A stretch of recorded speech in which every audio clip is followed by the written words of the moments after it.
Приветствуем зрителей и слушателей на канале iNews Ичкерия News. В эфире вестник Кабинета министров Чеченской Республики Ичкерия. Заявление премьер-министра правительства Чеченской Республики Ичкерия в связи с участием Руслана Кутаева в платформе для диалога с российскими демократическими силами при Парламентской ассамблее Совета Европы 27 января 2026 года.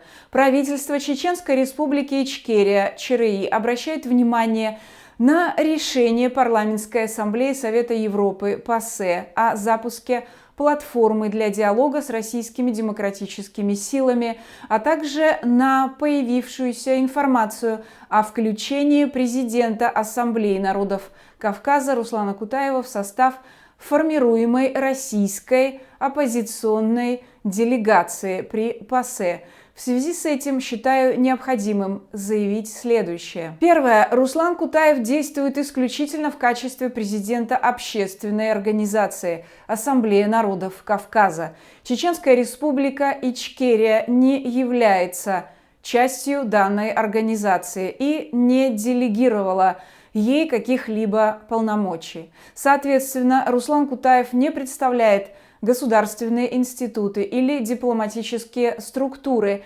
Чеченской Республики Ичкерия и не уполномочен выступать от ее имени в рамках данной платформы. Второе. Чеченская Республика Ичкерия является независимым государством, временно оккупированным Российской Федерацией. Факт оккупации был официально признан Верховной Радой Украины 18 октября 2022 года. Любые попытки подменить вопрос международно-правового статуса Чеченской Республики Ичкерия участием отдельных чеченских лиц в российских политических форматах являются политической манипуляцией и не влекут за собой никаких правовых последствий для Чеченской Республики Ичкерия.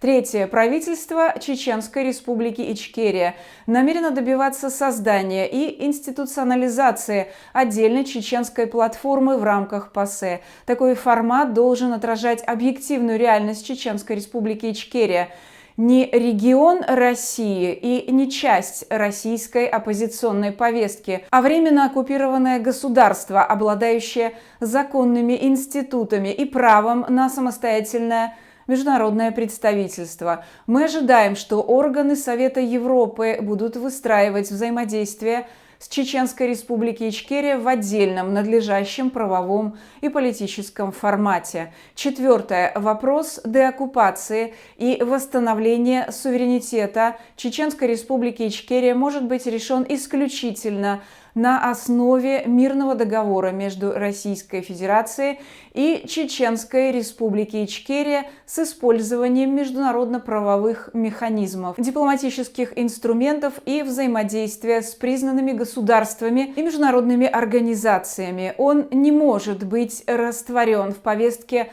платформ и площадок, созданных для обсуждения будущего Российской Федерации, даже если они позиционируются как оппозиционные. Пятое. Единственно возможный путь взаимодействия Чеченской Республики Ичкерия с российской оппозицией возможен лишь при наличии принципиального признания базового международно-правового основания отношений между Чеченской Республикой Ичкерия и Российской Федерацией.